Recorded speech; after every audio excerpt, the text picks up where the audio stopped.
కుంభం వారికి కనుక చూసుకున్నట్లయితే మీకు రెండవ భావంలో అంటే ఏలినాడు శని రాశి నుంచి రెండులోకి వెళ్ళిపోయింది అనుకునేది మళ్ళీ వక్రిస్తుంది అక్కడ. మరి మీకు కలిగే ఫలితాలు ఏమిటి?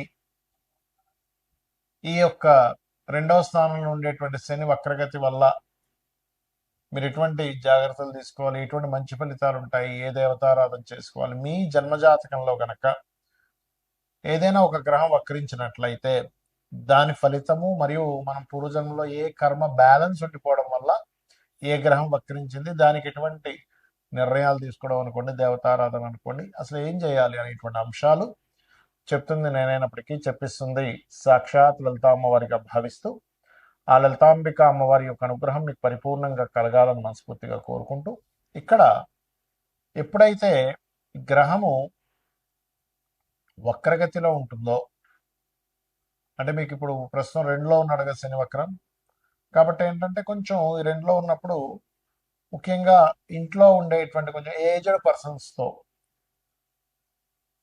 కొన్ని కుటుంబ వ్యవహారాల విషయంలో కొంత స్ట్రెస్ అనేది ఏర్పడుతూ ఉంటుంది. దానికి నువ్వులు దానంగా ఇవ్వడం, లేకపోతే నువ్వుల నూనెతో దీపారాధన చేయడం వల్ల మంచి ఫలితం వస్తుంది. అయితే ఈ వక్రగతి వల్ల కొన్ని మంచి ఐడియాలు కూడా వస్తాయి. సహజంగానే మీకు ఇప్పుడు రాహు రాశిలో ఉన్నందుకు కొద్ది ఇమాజినేషన్స్, ఏం జరుగుతుందో ఏంటో అనే ఆలోచన ఏమని ఉంటూ ఉంటాయి. సో ఎప్పుడైతే ఈ యొక్క శని రెండవ భావంలో వక్రిస్తున్నాడో సినిమా ఫీల్డ్లో ఉండేటువంటి వారికి, కవులకి, అదేవిధంగా గతంలో ఏవైతే షేర్ మార్కెట్లో ఇన్వెస్ట్మెంట్ చేశారో వాటికి సంబంధించిన విషయంలో కొంత పాజిటివ్ ఫలితాలు కూడా వస్తాయి. అయితే ఇక్కడ శని ధనస్థానంలో ఉండి వక్రిస్తూ అక్కడ నుంచి సప్తమ స్థానం అయినటువంటి కన్యారాశిని చూస్తాడు. మీరు శుక్రకేతువులు కలిసి సప్తమంలో ఉంటున్నారు కాబట్టి వివాహ నిర్ణయాలు ఎట్టి పరిస్థితుల్లో మీరు ఆగస్టు 2 లోపల తీసుకోకూడదు. ఆగస్టు 2 నుంచి ఎప్పుడైతే శని దృష్టి కన్య మీద ఉంది, ప్లస్ శుక్రుడు అక్కడికి వస్తున్నాడు కాబట్టి ఆ సమయంలో తాతగారు ఆస్తి విషయంలోని, షేర్ మార్కెట్ విషయాల్లోని, కాస్త వాహనాల మీద వెళ్ళేటువంటి అంశాల మీద కాస్త జాగ్రత్తగా ఉండాలి, గుర్తుపెట్టుకోండి. భృగునందనాడే అనేటువంటి శాస్త్రం పరంగా ఒక గ్రహం వక్రించి ఉంది మీ పర్సనల్ చార్ట్లో అనుకుంటే అది ఊరికనే వక్రించడం అని కాదు, మీరు ఆ సమయంలో ఎందుకు పుట్టారు అంటే గురువు వక్రించాడు, లేదా శని వక్రించాడు, శుక్రుడు, బుధుడు లేదా కుజుడు వక్రించాడు, మిగతా రాహుకేతువులు, రవిచంద్రులు అయితే వక్రించడని చెప్పాం. అయితే ఒకవేళ వక్రించిన నక్షత్రంలో ఉంటే అప్పుడు మళ్ళీ దాని ఫలితం వేరే ఉంటుంది. అయితే ఇక్కడ ఉదాహరణకి మనం శనిదే తీసుకుందాం. ఎవరి పర్సనల్ చార్ట్లో అయినా శని గ్రహం కనుక వక్రించినట్లయితే రూల్ నెంబర్ 1, అది ఏ రాశిలో ఉండి వక్రించింది, వక్రించినప్పుడు వెనక రాశి ఫలితాలు ఇస్తుంది. వెనక రాశుల్లో 159లో ఏ గ్రహాలు ఉన్నాయి ఇది చూడాలి. దీనివల్ల మీకు ఆ వక్రించడం వల్ల సహజంగా ఏంటంటే మనం చూడండి, ఏదైనా శని ముఖ్యంగా అందులో పర్టికులర్గా శని భగవానుడు కనుక వక్రించినట్లయితే మీరు కెరియర్ కోసం మీ లైఫ్లో ఒక మంచి కెరియర్ రావాలంటే ఉన్న ప్లేస్ నుంచి మారాలని చెప్తుంది. మారిన తర్వాత ఎక్కువ సఫర్ అయ్యి మీరు సక్సెస్ అవుతారా లేకపోతే ఈజీగా సక్సెస్ అవుతారా అనేది ఇట్స్ డిపెండ్ ఆన్ మీ పర్సనల్ చార్ట్లో శనికి వెనక రాశుల నుంచి ఉండే గ్రహాల యొక్క స్థితిని బట్టి ఆధారపడి ఉంటుంది, గుర్తుపెట్టుకోండి.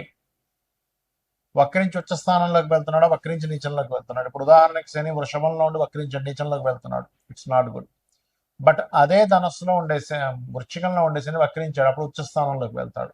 అంటే ఉచ్చమా నీచమా ఏ గ్రహం వక్రించినా వెళ్ళి ఏ రాశులతో కనెక్ట్ అవుతుంది, ఏ గ్రహాలతో కనెక్ట్ అవుతుంది, ఎటువంటి విషయాలను సూచిస్తుంది అనే విషయాలను చూసుకోవాలి. సో ఫస్ట్ ఆఫ్ ఆల్ శని అనేది కర్మకారకుడు. రెండు జాబులు చేయడం, లేకపోతే ఉన్న జాబ్ కోసం వేరే ప్రాంతానికి వెళ్తే సక్సెస్ అవ్వడం అనేటువంటిది ఇస్తుంది, గుర్తుపెట్టుకోండి. ఇక రెండవది గురువు. మీ జన్మజాతకంలో గురువు వక్రించాడు అంటే గురుసేవ బ్యాలెన్స్ ఉండిపోయింది. ఇక్కడ పూర్వజన్మల్లో మనం ఎక్కడో గురువుకి సమ్ మిస్టేక్స్ చేసాం, అజ్ఞానంలోనూ ఏదో భయపడుతూనో సంథింగ్ ఎక్కడో మిస్టేక్ జరిగింది. అంటే కొన్నిసార్లు మనం తెలియకుండానే, కొంతమందికి తెలియకుండానే జరిగిపోతుంటాయి, మన కోరికల వల్ల లేకపోతే మన ఇష్టాల వల్ల, మనం అనుకునేటువంటి కొన్ని పనుల వల్ల ఏదో అలా గురువు విషయంలో కూడా ఏదో తప్పిదం జరిగింది, దాన్ని ఫుల్ఫిల్ చేసుకోవడానికి వచ్చారు భూమి మీద కానీ అర్థం చేసుకొని వీలైనంత మటుకు ఆధ్యాత్మిక చింతనలో ఉండడము.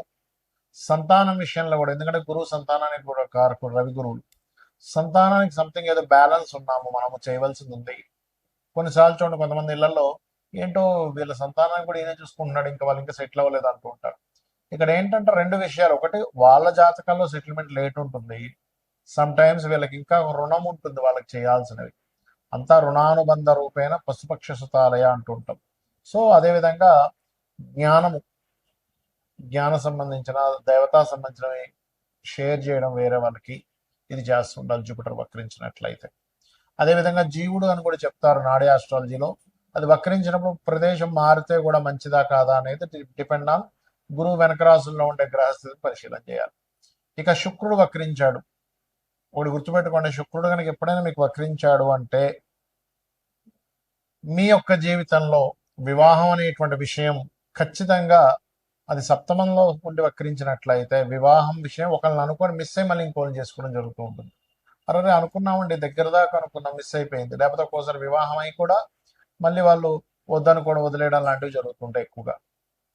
రెండవది, శుక్రుడు వక్రించినప్పుడు ఆ యొక్క శుక్రగ్రహం వెనక రాసుల్లో ఉండే గ్రహాలను బట్టి మనం అబ్జర్వ్ చేయాలి. అంటే అలాగా శుక్రుడు వక్రించాడు, ఆ శుక్రుడు ఏ గ్రహాలతో కనెక్ట్ అవుతున్నాడు చూడాలి. మంచి గ్రహాలతో కనెక్ట్ అవుతున్నాడు వక్రించి, మీకు లగ్జరీకి లోటు ఉండదు, బ్రహ్మాండంగా లగ్జరీ లైఫ్ ఉంటుంది, ఫైనాన్షియల్గా మంచి గ్రోత్ ఉంటుంది, రెండు రకాలుగా ధనయోగాలు ఉంటాయి, ఎందుకంటే ఫైనాన్స్ కారకుడు కూడా శుక్రుడు కాబట్టి అలా.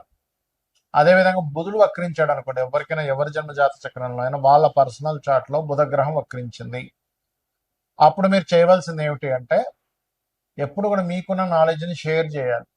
అంటే పూర్వజన్మల్లో నాలెడ్జ్ షేర్ చేయకుండా దాచేసుకున్నారు, ఏదో మీరు మీ ధర్మం నాలెడ్జ్ షేర్ చేయాల్సింది ఏదో వర్క్ ఉంది దాచేసుకున్నారు. ఇప్పుడు మీరు నాలెడ్జ్ షేర్ చేస్తేనే ఆ కర్మ అనేటువంటి తొలగుతుంది, గుర్తుపెట్టుకోండి, అదర్వైజ్ ఆ కర్మ తొలగదు. సో మీ నాలెడ్జ్, మీరు ఏదైనా ఆఫీస్లో చేస్తున్నారు, కొంతమంది ఉంటుంటారు చూడండి, ఇది ఎలాగో చెప్పంటే నువ్వే నేర్చుకో, నేను ఎందుకు చెప్పాలి నీకు అంటూ ఉంటారు. బుధుడు వక్రిస్తే మీరు అవతల వాళ్ళకి నాలెడ్జ్ షేర్ చేయడం వల్లే మీ యొక్క కర్మ కంప్లీట్గా క్లియర్ అవుతుంది, గుర్తుపెట్టుకోండి. అదేవిధంగా మార్స్, కుజుడు వక్రించాడు, కుజుడు ఈజ్ గొడవలు, లీడర్షిప్స్, అన్నదమ్ములు, వీటిని కూడా చెప్తూ ఉంటారు, బుధుడిని కుజుడిని కూడా అన్నదమ్ముల విషయంలో చెప్తూ ఉంటారు.